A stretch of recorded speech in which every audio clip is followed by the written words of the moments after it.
Assalamualaikum, selamat pagi. Terus kembali bersama kami di Malaysia hari ini. Hari yang sangat penting. Ini adalah harinya, 19 November 2022. Hari mengundi bagi pilihan raya umum ke-15. Dan kami di Malaysia hari ini akan terus membawakan perbincangan, analisis berkaitan dengan apa yang berlaku untuk anda, rakyat Malaysia semua menunaikan kewajipan. Bersama kami berdua hari ini, saya Sofia Nur Sulihanto bersama dengan Hanif Miswan. Persoalan yang paling besar hari ini, Hanif. Adakah anda di rumah ataupun anda di mana jua anda berada pada ketika ini sudah tahu dan mengenal pasti siapakah yang bakal menerima undi anda hari ini, di mana akan bakal membentuk siapakah ataupun apakah naratif kerajaan kita yang seterusnya bagi kerajaan persekutuan.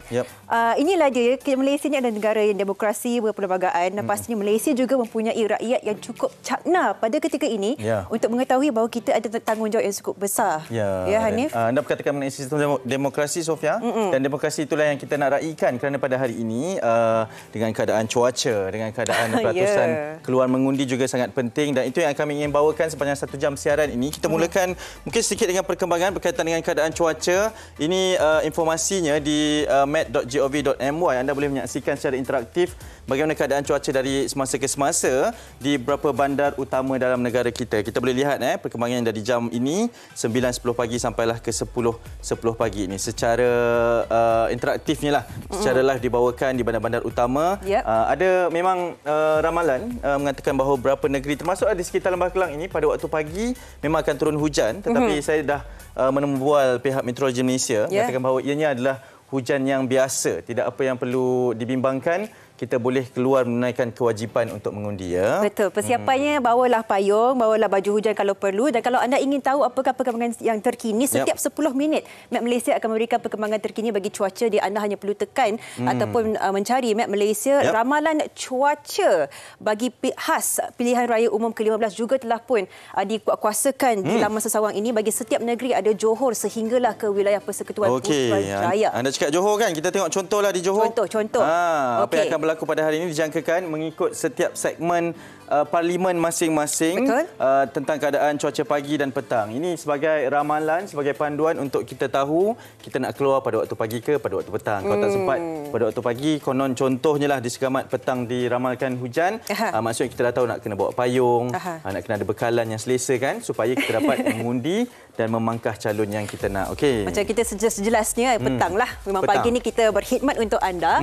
Nah, apa pun kalau anda lihat di setiap negeri ada ramalan cuacanya, dan apa yang kita ingin titipkan juga yang berlaku pagi ini yang menggemparkan pengundian di Dun Tioman di Tangguh ini adalah susulan kematian calon daripada Perikatan Nasional PN Mak Yunus Ramli awal pagi tadi yang telah pun disahkan oleh SPR Pahang, dan susulan itu juga pengundian bagi kertas Dun Tioman ditangguhkan ke satu tarikh yang akan dimaklumkan kelak. Sebenarnya kita tahu juga Hanif, seperti mana yang kita cakna di Parlimen Padang Serai juga telah pun diumumkan semalam yang undiannya akan berlangsung pada 7 Disember nanti. Jadi beberapa insiden yang telah berlaku baru ini, apapun semoga tidak mematahkan semangat anda bagi 21.1 juta pengundi. Satu kenaikan yang cukup ketara dibandingkan dengan PRU ke-14 dulu, dan kita harapkan pagi inilah kita sama-sama melihat, kita dah mendengar, kita dah menghayati, kita dah memahami apakah sebenarnya mula mencorakkan kerajaan kita yang seterusnya,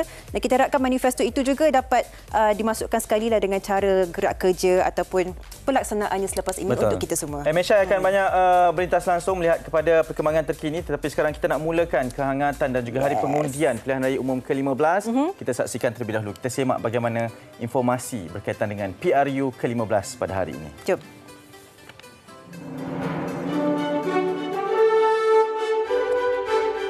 Selepas 2 minggu berhempas pulas melakukan kempen bagi memancing undi, akhirnya hari yang dinantikan telah tiba. 19 November, rakyat diberi mandat untuk memilih siapakah yang akan menerajui negara ke landasan demokrasi yang makmur dan progresif. Titik permulaan pilihan raya umum PRU ke-15 bermula pada 10 Oktober lalu. Perdana Menteri Datuk Seri Ismail Sabri mengumumkan pembubaran Parlimen dan pihak Suruhanjaya Pilihan Raya SPR menetapkan 5 November sebagai tarikh penamaan calon, diikuti 15 November hari pengundian awal dan 19 November hari mengundi. Jumlah pencalonan tahun ini merupakan yang terbesar dalam sejarah PRU negara. Pada awalnya, seramai 945 calon layak bertanding. Tetapi disebabkan kematian penyandang dan calon dari P017 Padang Serai MK Rupaya, tarikh pengundian di situ ditangguhkan pada 7 Disember. Akhirnya, hanya 939 calon yang bertanding bagi merebut 221 kerusi parlimen di seluruh negara. Jumlah itu merangkumi 812 calon lelaki dan 127 wanita berbanding 687 jumlah keseluruhan calon pada PRU 14 dan 579 pada PRU 13. Penyertaan teramai adalah daripada Parti Pakatan Harapan PH iaitu seramai 205 calon, diikuti Barisan Nasional BN 177 calon, Perikatan Nasional PN 148 calon dan Pejuang 115 calon. Selain itu, calon bebas juga menunjukkan peningkatan iaitu seramai 107 orang. PRU 15 juga menyaksikan peningkatan jumlah daftar pemilih iaitu lebih 21 juta pengundi berbanding 14.9 juta pada PRU 14. Ini disebabkan pelaksanaan pendaftaran undi secara automatik serta undi 18. Kriteria pemilih calon atau parti terpulang kepada kebijaksanaan masing-masing bagi menunaikan tanggungjawab untuk turun mengundi. Apa yang pasti, negara bakal melalui pilihan raya yang paling sengit dalam sejarah. Siapa yang dipilih perlulah menggalas tugas sebaik mungkin demi untuk kesejahteraan rakyat dan negara. Baik, itu antara informasi dan fakta sepanjang yang kita melihat menjelang ataupun berlakunya PRU ke-15 ini. 2 minggu yang saya kira sangat-sangat hangat. Penting. Ya, kempennya yang kita melihat begitu banyak warna-warni dan apa pun kita mengharapkan agar ini dapat menyemarakkan lagi semangat anda kerana kita akan terus membawakan 2 figura hebat penganalisis politik untuk memberikan gambaran dan pendapat mereka sendiri tentang apa yang sedang berlaku pada ketika ini. Kita terus bersama dengan Datuk Zaini Hassan, penganalisis politik, juga bekas pengarang kanan Utusan Malaysia, juga penasihat editorial Bebas News dan juga Encik Mujibu Abdul Muiz, penganalisis politik. Assalamualaikum. Waalaikumsalam. Terima kasih sedia meluangkan masa pagi ini, pagi yang sangat penting untuk keseluruhan rakyat Malaysia. Ya, betul. Tuan-tuan, kita akan bersama dengan tuan-tuan, tapi sebelum itu kita nak terus ke Tambun kerana rakan setugas Syafiqah Damanhuri akan melaporkan tentang antara kerusi panas yang menjadi perhatian dalam PRU ke-15 pada kali ini. Silakan Syafiqah. Terima kasih Hanif. Sofia, pastinya di Perak pada hari ini lebih 2 juta rakyat Perak berdaftar untuk mengundi dan menurut data Suruhanjaya Pilihan Raya SPR sehingga 9 Oktober lalu seramai 2,05,362 adalah pemilih biasa dan Parlimen Tambun mencatatkan jumlah paling ramai pengundi iaitu 160,558 pengundi. Dan ketika ini saya berada di Sekolah Agama Rakyat Al-Ihtidayah Jalan Ampang Tambun. Di belakang saya ketika ini, jika anda dapat lihat keadaannya ketika ini kosong dan sejak jam 7.45 tadi pun pengundi di sini cukup tenang dalam menunaikan tanggungjawab mereka. Dan pada jam 8 pagi tadi calon Perikatan Nasional Parlimen Tambun Datuk Seri Ahmad Faizal Azumu telah pun menunaikan tanggungjawab sebagai pengundi pertama di pusat mengundi ini. Dan yang pastinya kerusi Parlimen Tambun ini menjadi salah satu kerusi terhangat di Perak yang mana 4 calon bersaing iaitu calon Barisan Nasional Datuk Aminuddin Hanafiah, pengurusi Pakatan Harapan yang juga Presiden PKR Datuk Seri Anwar Ibrahim, Timbalan Pengurusi Perikatan Nasional Datuk Seri Ahmad Faizal Azumu dan juga calon Pejuang Abdul Rahim Tahir. Dan ketika ini penduduk ataupun pengundi masih lagi berada di sekitar kawasan sekolah dan ketika saya sempat bertemu dengan Datuk Seri Ahmad Faizal Azumu tadi dan mengajukan soalan mengenai jika pilihan raya umum yang lalu keputusannya sangat lewat diumumkan iaitu sekitar jam 2 pagi dan bila diaju perkara itu kepada Datuk Seri Ahmad Faizal Azumu, dia bercakap Beliau berharapkan proses pengiraan undi tidak mengambil masa yang begitu lama dan tak perlu tunggu hingga tengah malam. Dan ketika ini bagi anda yang masih lagi belum menunaikan tanggungjawab masing-masing, bawa kad pengenalan anda bersama, pakai pelitup muka, jaga penjarakan sosial ketika berada di kawasan ini kerana COVID masih ada. Dan saya kira itu sahaja yang dapat saya kongsikan setakat ini di Tambun. Baik, terima kasih Syafiqah atas perkembangan yang terkini. Pagi ini memang kita melihat di media sosial seawal jam 8.15, 8.20 pagi dah penuh dengan gambar-gambar yang penuh dengan jari berdakwat. Alhamdulillah. Dan itulah situasi di Tambun pada ketika ini. Kita terus bersama dengan penganalisis politik kita. Baik Datuk Zaini dan Encik Mujibu, pastinya kita melihat 2 minggu yang cukup hangat, sengit ya, dengan suasana berkempen dan sebagainya. Dan juga pastinya ada cabar-mencabar. Tak juga kurang lontaran manifesto yang ada juga agak serupa di antara parti-parti yang kita perhatikan pada ketika ini. Diberi pandangan anda berdua, Datuk, ya. Apakah yang boleh disimpulkan berdasarkan 2 minggu sebagai waktu penilaian bagi rakyat Malaysia? Saya rasa terima kasih kerana menjemput saya pagi ini. Saya rasa ini adalah satu proses kematangan. Kematangan itu dah berlaku. Di mana kita melihat bahawa ketiga-tiga gagasan itu telah membawa objektif yang sama, hampir sama, iaitu kestabilan negara. Saya rasa itu adalah amat penting sekali bagi pastikan bahawa rakyat itu dapat menilai lah siapa yang dia nak bagi, kerana kita melihat bahawa ketiga-tiga itu adalah sama.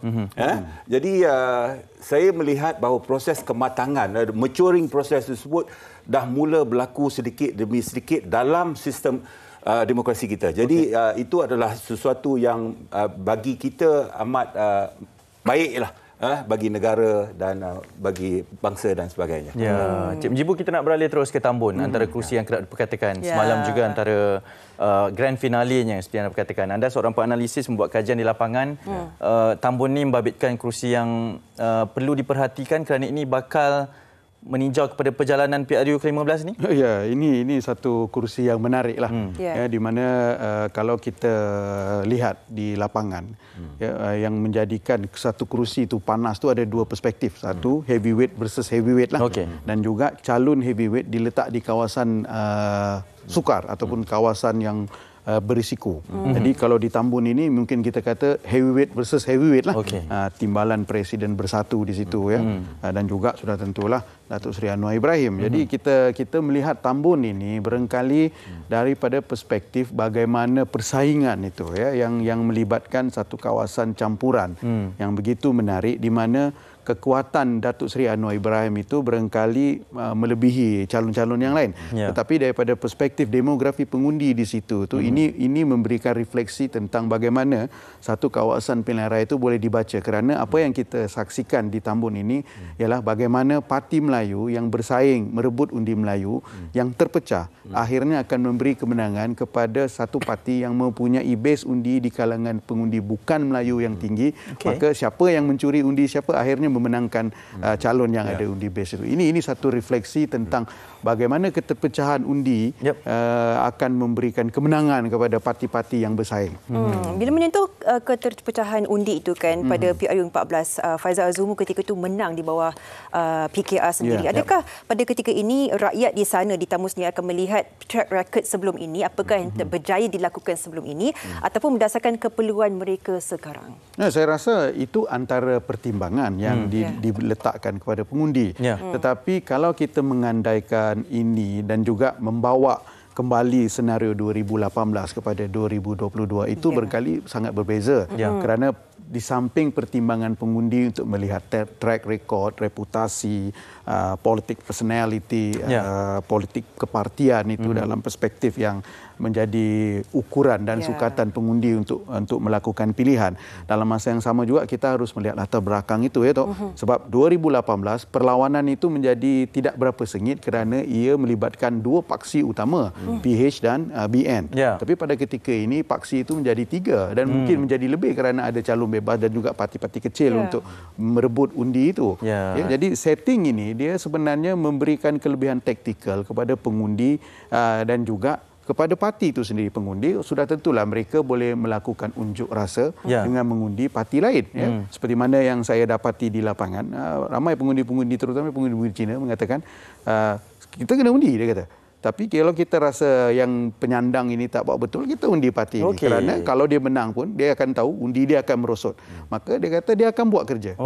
Ini dia punya taktikal. Tapi daripada perspektif parti, sudah tentulah mereka akan melihat ini daripada bagaimana untuk melakukan culaan dan pergi tepat kepada lapangan itu dengan mengenal pasti siapa undi base mereka, di mana kawasan putih, di mana kawasan kelabu, di mana kawasan hitam. Jadi data-data ini akan memberikan mereka peluang untuk melihat bagaimana untuk inlinekan kempen, bagaimana untuk mengatur strategi dan sudah tentulah ini akan memudahkan pergerakan parti. Baik, saya sangat tertarik bila berkata berkenaan taktikal. Datuk, taktikal itu juga yang menyebabkan, sebab saya terbaca satu artikel mengatakan Perak adalah the mother of this election, the mother state of this election. Maksudnya kerana itu mungkin menjadi tumpuan Datuk Seri Anwar Ibrahim juga ke Tambun. Melihat kepada taktikal ini, kenapa Perak, Datuk? Ya, saya rasa dalam election dia panggil politik is a game of numbers. Everything is about numbers. Jadi maknanya perkiraan tu adalah amat penting. Tactical tu adalah amat penting. Dalam election ini ialah kita nak pergi menuju satu peperangan. Bukan peperangan kecil tetapi peperangan besar. General election. Jadi semua pihak, semua parti-parti politik mengambil perkiraan ini, iaitu taktikal itu amat penting dan macam mana pencaturannya. Jadi yang paling penting sekarang ni bagi saya lah bukan election ini. Election ini dia akan habis pukul 6. Tetapi post election tersebut, post election tersebut dia akan menentukan pencaturan siapa yang akan memerintah. Berdasarkan, saya rasa Ilham Center pun dah buat survey mengatakan bahawa tidak ada satu gagasan pun akan mendapat orang kata absolute majority untuk membentuk kerajaan. Jadi selepas ini akan berlaku horse trading, akan berlaku wagon trading, bukan horse trading lagi. Horse trading dah tak boleh dah.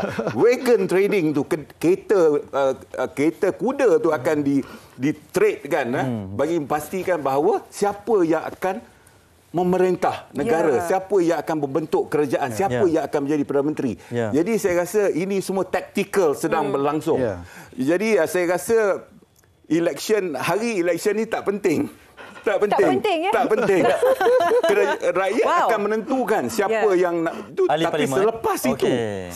Apa yang berlaku selepas itu? Jadi walaupun kita rakyat mengatakan aku nak pangkah ini, tetapi at the end of the day, selepas inilah yang akan menentukan segala-galanya. Baik. Itu dia.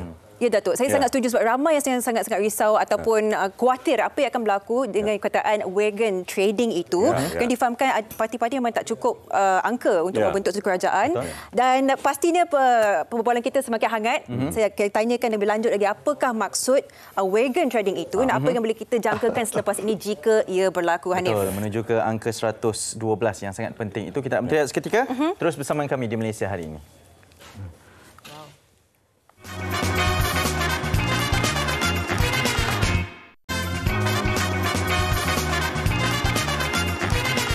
Dalam Malaysia hari ini dan kita nak teruskan perkembangan berkaitan dengan Hari Pengundian Pilihan Raya Umum ke-15 yang dinantikan 19 November 2022. Jangan lupa turn out itu sangat penting, peratusan keluar mengundi sangat penting. Silalah menunaikan tanggungjawab anda kerana hari ini adalah hari di mana mandat rakyat adalah terletaknya kepada kita semua. Jangan lupa bawa IC ya tuan dan puan. Apa pun kita akan meninjau apa yang berlaku bersama dengan koresponden kita yang berada di Putatan Sabah, Muhammad Safwan Safwi akan memberikan perkembangan yang terkini di sana. Silakan Safwan Safwi.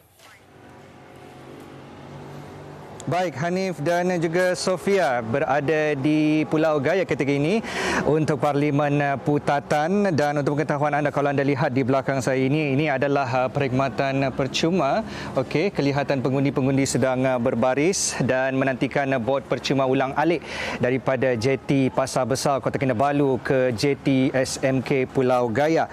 Dan untuk pengetahuan Hanif dan juga Sofia, bot penambang percuma ini disediakan kepada pengundi berdaftar, kira-kira 4,117 pengundi berdaftar di Pusat Daerah Mengundi Pulau Gaya P173 Parlimen Putatan istimewa sempena hari mengundi ini. Dan kalau hari kebiasaan, kelaziman ada tambang, harga tambang ulang pergi balik daripada JT Pasar Besar ke JT di sekitar Pulau Gaya ini adalah RM6.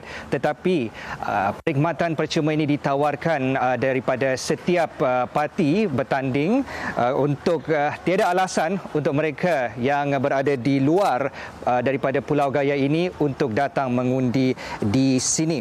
Dan difahamkan juga seawal 7 pagi lagi pengundi sudah pun berada di luar di jeti Pasar Besar dan bersedia untuk mengundi. Dan manakala tinjauan saya tadi di sekitar luar perkarangan pusat mengundi SMK Pulau Gaya ini seawal 6.30 pagi lagi dah mula beratur sejam lebih awal sebelum pusat mengundi dibuka pada 7.30 pagi. Berbeza dengan Semenanjung, saya difahamkan pukul 8 pagi, tapi di sini Sabah 7.30 pagi. Dan untuk pusat mengundi di SMK Pulau Gaya ini dijadual ditutup pada pukul 4 petang nanti. Dan kalau anda dapat saksikan juga, mungkin ada visual di sekitar awal pagi tadi, kami sudah pun datang awal pukul 5.30 pagi tadi lepas subuh tu, nak dapatkan visual peti undi petugas SPR, kira-kira 50 petugas SPR seawal jam 5 sekitar 5.45 dan juga 50 minit pagi tadi bergerak daripada jeti Jesselton Point membawa peti undi untuk dibawa ke jeti Pulau Gaya ini.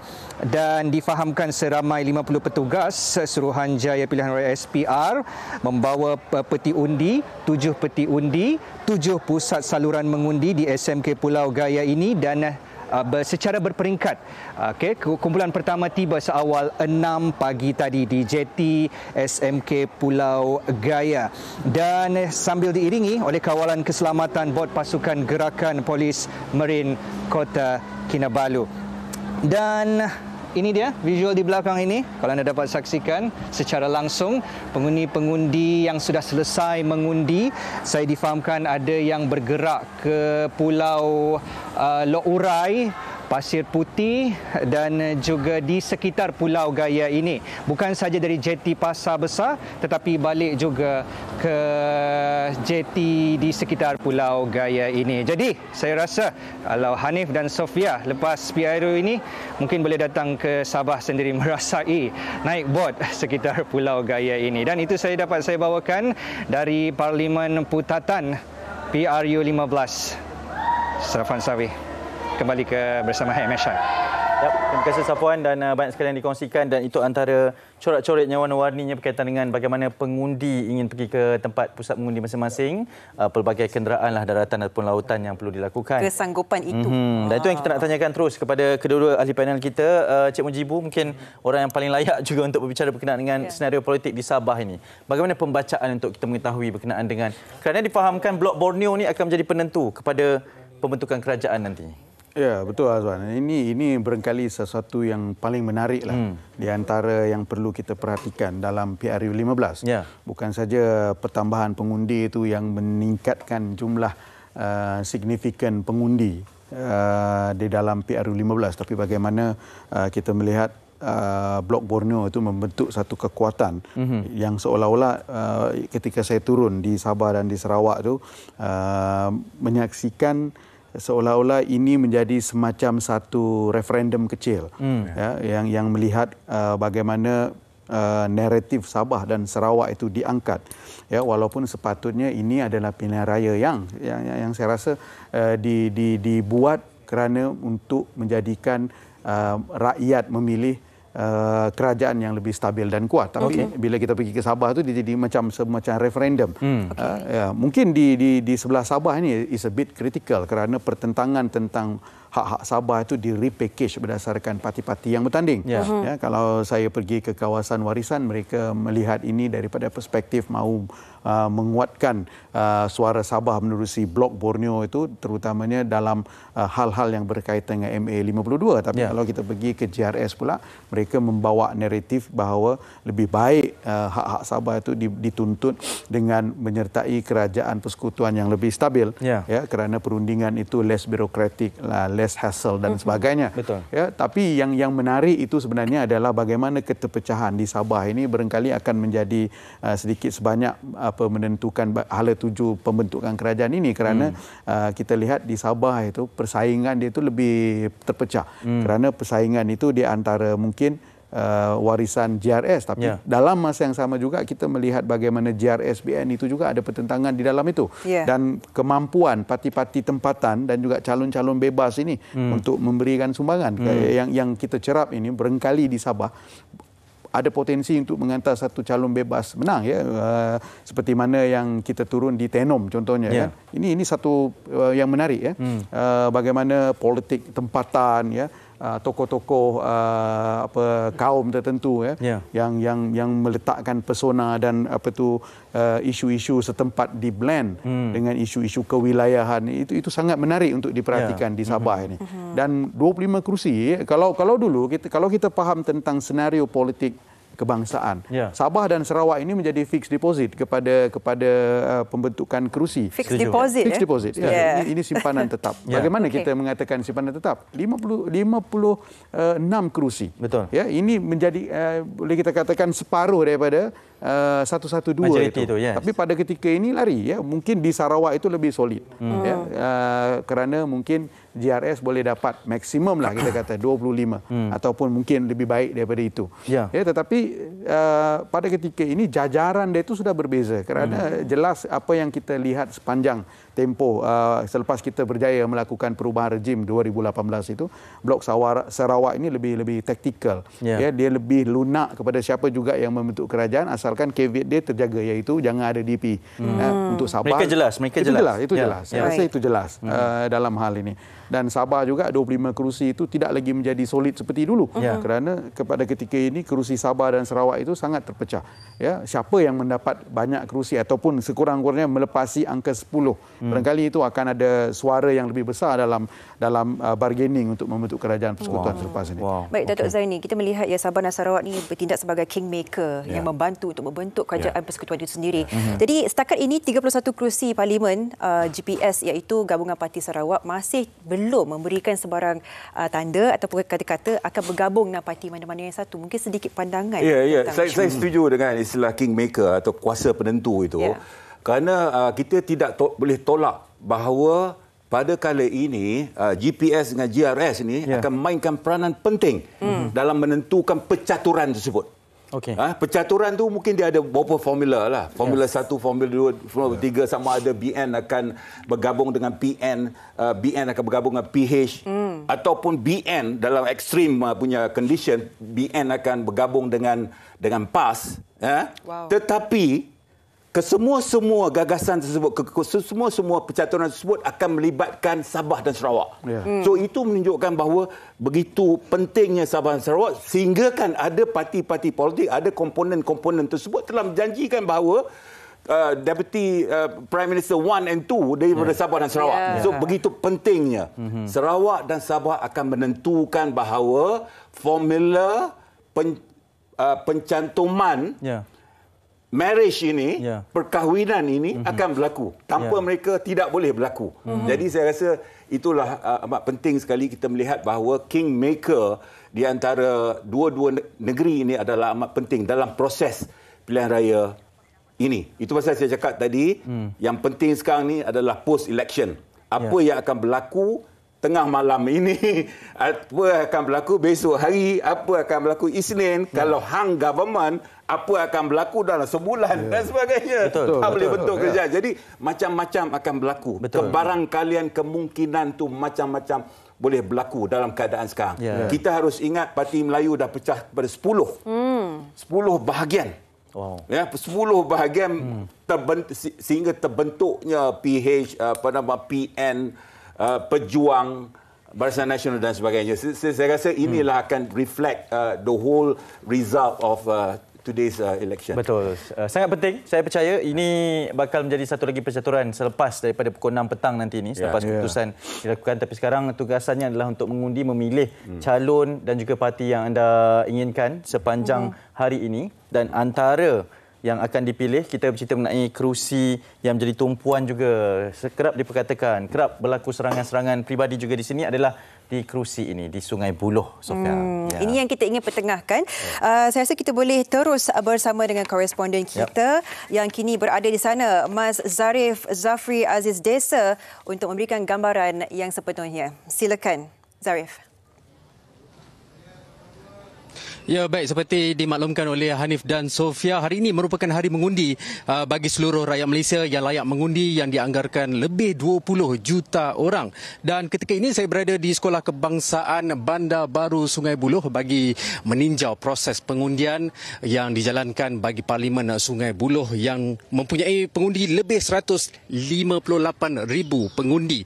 Dan tinjauan saya sejak jam 7.30 pagi tadi, rata-rata ada juga pengundi yang sudah beratur berbaris sejak jam 7 pagi tadi, dan kata mereka untuk mengelakkan kesesakan di pusat mengundi. Dan untuk maklumat penonton, menurut pegawai SPR yang bertugas, banyak 8 saluran mengundi disediakan di SK Bandar Baru Sungai Buloh ini untuk lebih 4,500 orang. Dan untuk maklumat penonton Indonesia juga ada juga calon yang telah mengundi di sini, seperti calon pejuang Muhammad Akmal Muhammad Yusof yang tiba di sini sekitar jam 9.20 pagi tadi. Dan selain itu, bagi calon-calon bagi Parlimen Sungai Buloh seperti Khairi Jamaluddin, beliau membuang undi di Sekolah Menengah Agama Haji Muhammad Yatim Rembau Negeri Sembilan sekitar jam 8 pagi tadi. Sementara calon PH Datuk Ramanan mengundi di Parlimen Seputih di Sekolah Menengah Kuan Cheng pada jam 8 pagi tadi. Dan saya difahamkan apabila mereka selesai mengundi di kawasan masing-masing, mereka akan pulang ke Parlimen Sungai Buloh bagi meninjau pusat mengundi, pusat-pusat mengundi yang ada di Sungai Buloh. Dan saya kira itu saja perkembangan yang dapat saya kongsikan kepada Hanif dan Sofia serta penonton MSI. Saya kira itu saja. Kembali ke Seri Pentas. Terima kasih Syarif atas perkembangan itu. Dan pastinya inilah kawasan yang menjadi tumpuan 7 penjuru. Dan saya rasa ramai yang mungkin ingin melihat apakah yang akan berlaku selepas ini. Mungkin Datuk cuma dikongsikan, kita melihat pada PRU ke-14, KJ menang di Rembau dengan majoriti lebih 4,000. Kali ini di P107, pertumbangan 7 penjuru ini. Tapi pendekatan KJ sendiri di sana, apakah yang boleh dikomen? Adakah sama pendekatannya di Rembau ataupun perlu diubah kerana ini berada di kawasan bandar? Bagaimana Datuk? Saya rasa KJ kita tak perlu nak kenalkan lagi. Orang dah kenal dia menjadi menteri kesihatan dan dia juga adalah penggerak kepada vaksin dan sebagainya. Betul, dan tak kira lah orang. Kita hanya cakap KJ, bukan Khairi Jamaluddin. KJ. Apa akrabnya? Tetapi kalau kita tengok dalam konteks Sungai Buloh, dulu semasa PRU 18, PRU 14, penduduk kat situ, pengundi kat situ dalam lingkungan 90,000. Tetapi kali ini dia dah lipat dah. Double kepada 150,000 pengundi. Jadi saya rasa macam-macam boleh berlaku kat sini.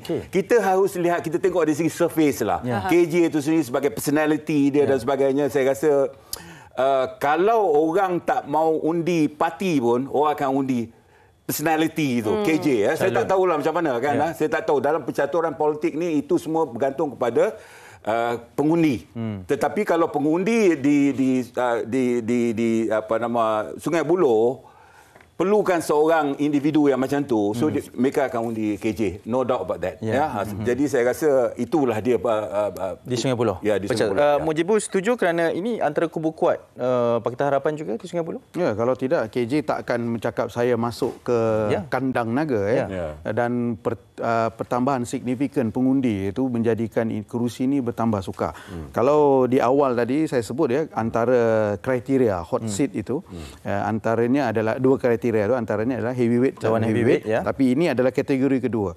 Calon heavyweight diletak di kursi berisiko. Kan? Inilah dia situasi kedua ini. Jadi kalau kita boleh melihat sepanjang tempoh kempen yang dijalankan oleh KJ, dia seolah-olah membawa naratif yang kuat, meletakkan harapan bahawa Sungai Buloh sedang memilih bakal Perdana Menteri. Dan sepanjang kempen, KJ deviate daripada template asal kempen yang kita saksikan di Rembau itu, memainkan isu-isu Melayu, memainkan isu-isu parti. Kerana sudah tentulah demografi pengundi di Sungai Buloh ini yang kita kata semi-urban ataupun boleh kita kata urban sikitlah sebab dia masuk dalam masyarakat sikit kan. Jadi setting itu perlu berbeza dengan Rembau. Mungkin kelebihan KJ berada di Sungai Buloh ini dua yang saya lihat. Bagaimana dia tidak mendapat tentangan ataupun backlash daripada partinya sendiri. Kerana ketua bahagian di situ adalah bekas orang kuat dia lah, sosial politik dia. Dan dalam masa yang sama juga KJ barangkali sebagai seasoned politician, dia faham tentang naratif politik yang sesuai dengan Sungai Buloh dengan membawa naratif-naratif yang lebih bersifat massa berbanding bersifat tertutup ataupun bersifat fokus kepada pengundi-pengundi segmen tertentu.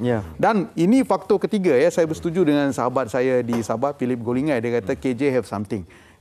Dia ada sex appeal itu. Yang dia kata across all kaum. Tall, dark and handsome itu really play a role. Ini memang branding dia cukup kuat. Itu juga antara yang saya lihat bagaimana cara dia berkempen, gerakan-gerakan dia itu lebih bersifat Malaysiana berbanding dengan dia membawa naratif dia ini sebagai pejuang nasionalis dan sebagainya seperti mana di Rembau. Jadi walau bagaimanapun seperti mana yang Tok Zaini sebutkan tadi, memang ini satu kawasan yang sesuai dengan karakter dan personality seperti KJ. Tapi seperti mana juga itu memberi nilai tambah kepada KJ, dan dalam masa yang sama juga barangkali faktor calon yang diletakkan oleh parti pesaing di situ tu barangkali tidak sekuat seperti mana 2018. Itu memainkan peranan? Sangat memainkan peranan. Tetapi kita juga harus faham peningkatan pengundi daripada 90,000 kepada 155,000 tu dia menjadikan ia lebih sukar. Kerana KJ berhadapan dengan wild voters ini, pengundi liar. Liar ini kerana mereka tidak takut untuk memberikan pandangan. Mereka terbuka untuk mengatakan dia undi ini, tetapi pilihan mereka tu hanya akan berlaku di saat-saat akhir. Ketika sampai di kotak undi nak pangkah X tu pun dia masih lagi boleh buat perubahan. Ini sebenarnya yang perlu difikirkan pada PRU 16 ini, kerana ini sebenarnya menjadi satu bank voters yang paling tinggi, paling kritikal untuk kita fikirkan. Banyak faktor dengan 7 penjuru yang perlu diperlihatkan bagaimana rakyat memilih di kawasan Sungai Buloh itu. Banyak faktor yang boleh buat pertukaran dan perubahan ini. Okey, kita nak ke satu lagi kawasan. Ini satu kawasan yang juga menjadi tumpuan, iaitu di Titiwangsa. Dan kita nak bersama dengan rakan setugas Juliana Syarin untuk terus memberikan perkembangannya di sana dan mungkin apa yang boleh diperhatikan oleh beliau sepanjang proses pengundian pada pagi ini. Silakan Ju.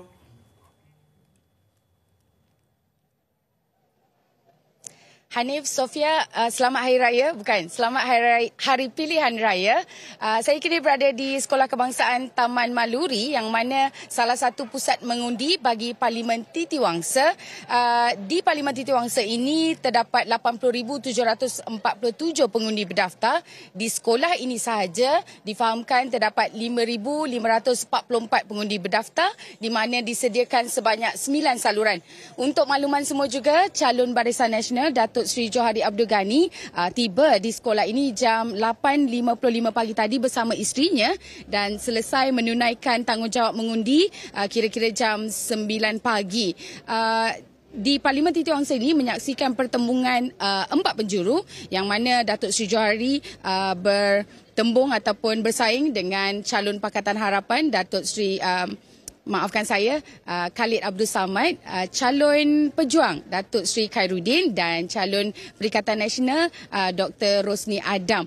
Seperti yang anda dapat dilihat dalam visual ataupun di belakang saya ini, keadaannya terkawal. Saya tiba di sini jam 7.30 pagi tadi. 7.30 pagi itu pun dah ramai yang beratur di luar sekolah.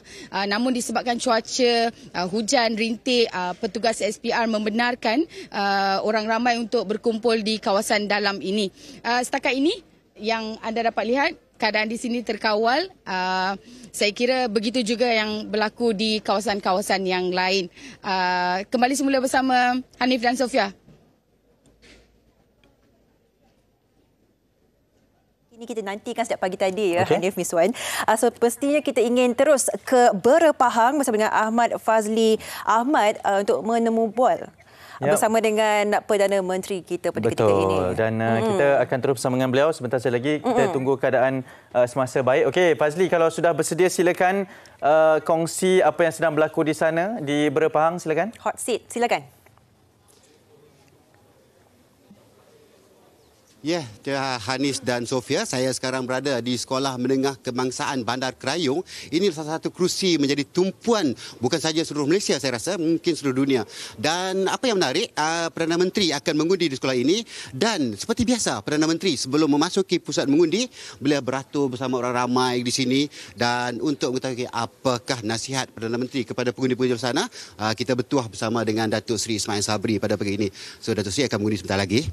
So, mungkin ada pesanan kepada pengundi-pengundi luar sana mungkin sebabkan faktor cuaca dan sebagainya? Saya menyeru kepada semua pengundi supaya keluar cepat mengundi. Sekarang ni kita tahu yang musim tengkujuh, jadi mungkin petang hujan, jadi elok keluar beramai-ramai pagi untuk selesaikan tanggungjawab masing-masing. Dan saya doakan, seperti saya katakan semalam, saya doakan suasana mengundi kita buat dalam keadaan aman dan harmoni. Ya, dan tujuan kita untuk menjalankan tugas kita sebagai rakyat untuk mengundi. Jadi saya tidak mahu ada peristiwa-peristiwa yang tidak diingini berlaku. Jadi tolong jangan ada provokasi antara parti-parti, sama ada parti pembangkang, parti kerajaan dan sebagainya. Dan of course saya menyeru kepada kita mengundi kerajaan yang boleh memastikan kestabilan demi kemakmuran negara kita. Mungkin juga Datuk Seri, ketika ini kesakan lalu lintas berlaku, mungkin juga nasihat kepada pengundi untuk berhati-hati di jalan raya?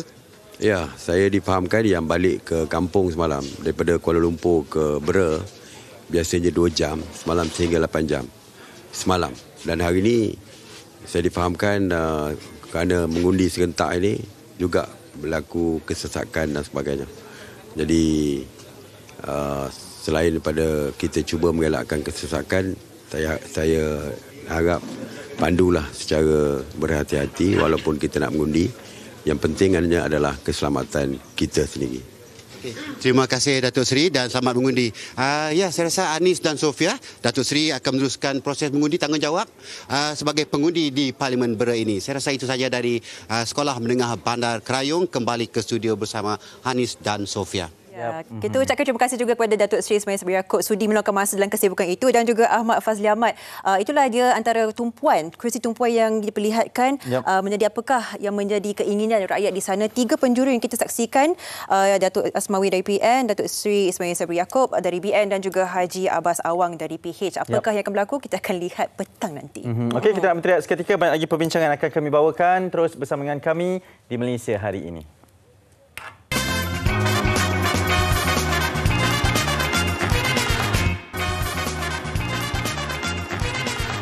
Harinya adalah hari pengundian Pilihan Raya Umum ke-15 dan anda masih lagi bersama dengan kami di Malaysia hari ini untuk kita berbicara berkenaan dengan apa kemungkinan yang boleh berlaku. Analisis yang sangat menarik daripada kedua-duanya. Kita sangat besar hati masih bersama dengan Datuk Zaini Hassan dan juga Mujibu Abdul Muiz. Kedua-duanya sangat mengikuti rapat berkaitan dengan lanskap politik negara kita yang sedang berlaku pada ketika ini. Dalam kita berbual pagi ini, pastinya banyak juga persoalan yang kita ingin tanyakan, yang kita luahkan mewakili seluruh rakyat Malaysia, dan kita balik semula terus kepada perkataan bandwagon itu tadi. Okey, ramai mungkin antara voters, ada yang voters yang memang setia dari dulu, ada yang atas pagar dan juga ada pengundi yang baru ini. Bagaimana kita ingin menilai sekiranya terdapat desas-desus di mana kita tahu politik tak boleh ada parti politik yang tak boleh dijadikan sebagai persekutuan sekiranya tak cukup nombor.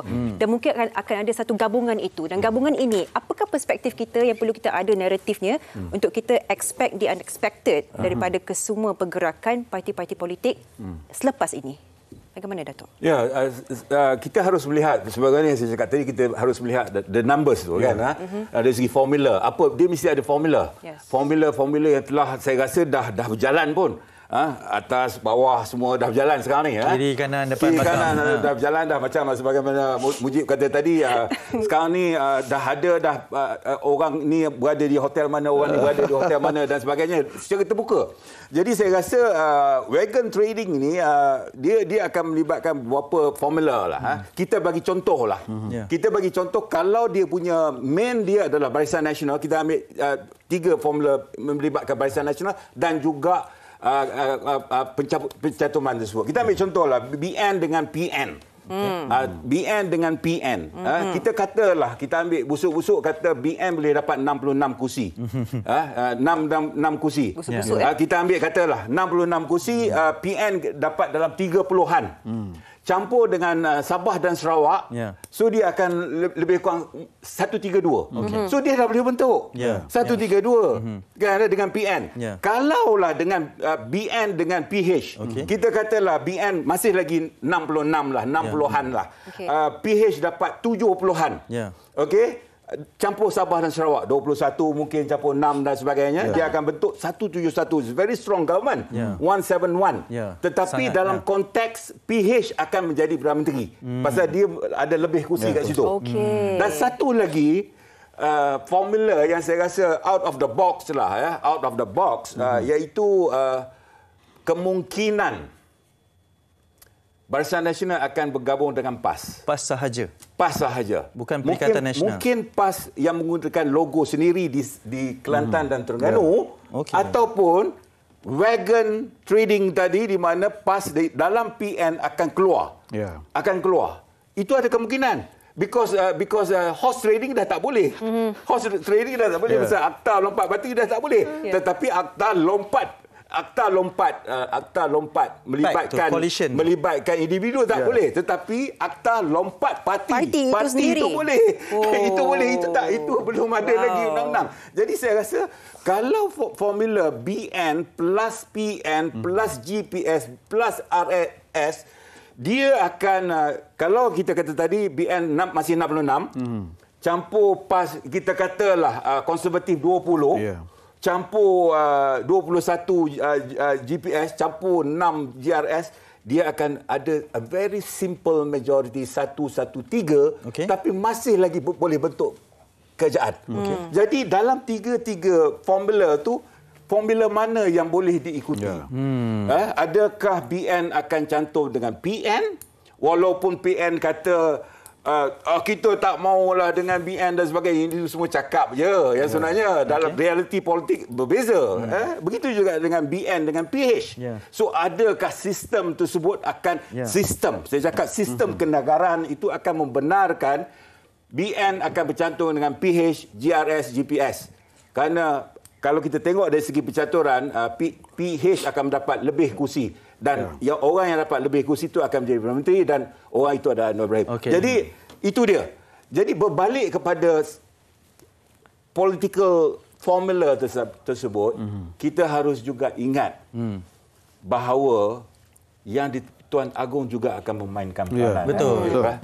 Akhir sekali, the final say, bukan the final say lah, dengan nasihat yang di Tuan Agong, akhirnya sebuah kerajaan yang dipersetujui oleh bersama, quote unquote, akan terbentuk. Mujibur, ringkas sahaja. Ringkas. Kerana apa yang berlaku setiap formula yang diberikan ini, akhirnya mandat rakyat, pilihan rakyat itu, adakah tidak rasa seperti dikhianati kerana penggabungan-penggabungan sebegini? Ringkas sahaja. Kita harus faham bahawa di dalam sistem demokrasi kita ada rule of the game, dan semua orang harus menghormati rule of the game itu. Walaupun secara moralnya pilihan raya ini adalah mendengar dan menghormati mandat yang disuarakan oleh rakyat di kotak undi, tetapi apabila kotak undi telah ditutup, suara itu diterjemahkan, ini end of the day politik angka akan menjadi pemutus, memainkan peranan. Baik. Di mana-mana sekalipun di dunia. Whatever it takes to win, betul. Whatever it is, somebody or someone or something must cross 112. Faham. Setuju. Tapi kita harapkanlah, walaupun dengan perlu adanya angka itu, tapi kita risau dengan penggolakan konflik dalam parti gabungan. Sekiranya tak boleh diselesaikan dengan cara baik. Tapi apa pun, kita akan bincangkan itu selepas ini. Kita akan berehat seketika, dan insya-Allah rakan setugas kita yang berada di Terengganu akan senang kita pula. Segalanya di Malaysia hari ini. Terus kekal dengan kami.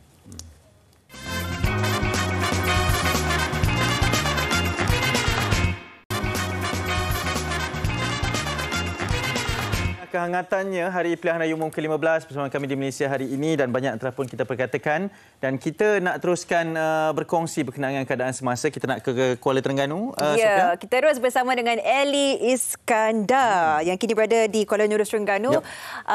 Abang Eli, silakan kongsikan apa yang berlaku pada pagi ini, dan nak tengok sikit jari berdakwah tu boleh? Assalamualaikum. Waalaikumsalam. Oh, dia nampak lambaian kan? itu. Oh. Lepas ni giliran kami. Ya. Alhamdulillah, saya dah selesai menjalankan tanggungjawab saya untuk menentukan siapa yang akan menjadi wakil rakyat ataupun pemimpin untuk Parlimen Kuala Nerus ini, P035 ni. Alhamdulillah, lepas ni kalian pula menjalankan tugas lepas siaran. Cuma saya nak kongsikan di sinilah keadaan cuaca di awal sampai tadi gerimis. Kemudian tiba-tiba cuaca berubah menjadi terang benderang dan sekarang dah panas semua jugalah. Cuma keadaan ni awal pagi sebab saya disyorkan oleh SPR untuk datang jam 8 hingga 9. 8 hingga 9 lengang, tenang dan dalam masa 15 minit saya dah boleh mengundi dah. Wow. Okey. Sekejap je. Dan mungkin ada saranan kepada mereka yang berada di sana untuk melaksanakan tanggungjawab juga, Eli? Saranannya ikut apa yang disarankan oleh SPR. Pastikan jangan lupa bawa my card. Sebab nak jadi cerita, tadi saya di airport, tiba-tiba ada orang datang kepada saya, Cik Eli, my card tercicir. Bayangkan. Ya Allah, nasib baik. Saya tak boleh mengundi. Nasib baik. Jadi jangan lupa dokumen pengenal diri untuk pastikan dan anda tahu anda di saluran mana untuk anda dapat melaksanakan tugas anda mengundi nanti. Terima kasih, Eli Iskandar. Saya rasa terlampau kata gangho ataupun tak sabar untuk mengundi tu. Mungkin dia pegang tu sampai tercicir. Eli memang macam tu. Okey, Eli, kita jumpa lagi. Jaga diri ya. Jaga diri. Jaga diri juga, selamat mengundi semua. Ya, terima kasih. Okey. Kita masih bersama dengan kedua-dua panel kita di studio pada ketika ini. Kita masa sangat mencemburui lah. Sangat. Itu memang biasalah kita berkatakan bila dah nak habis ni kan. Datuk, kesimpulannya. Datuk berbicara tadi ada bisik-bisik dengan saya berkenaan dengan unity government. Adakah itu juga antara yang disarankan pada ketika ini, Datuk? Bukan disarankan, tapi itu adalah satu syur lah daripada rakyat Malaysia yang ingin melihat bahawa negara berada dalam rasa yang betul lah. Itu adalah satu ideal punya idea di mana pembentukan kabinet. Kabinet tak perlu besar, tetapi kabinet haruslah dimasuki oleh komposisi yang pelbagai. Tak semestinya kalaulah KJ kalah contoh dia ataupun kita katalah siapa-siapa yang mempunyai keterampilan yang bagus yang boleh dimasukkan dalam kabinet.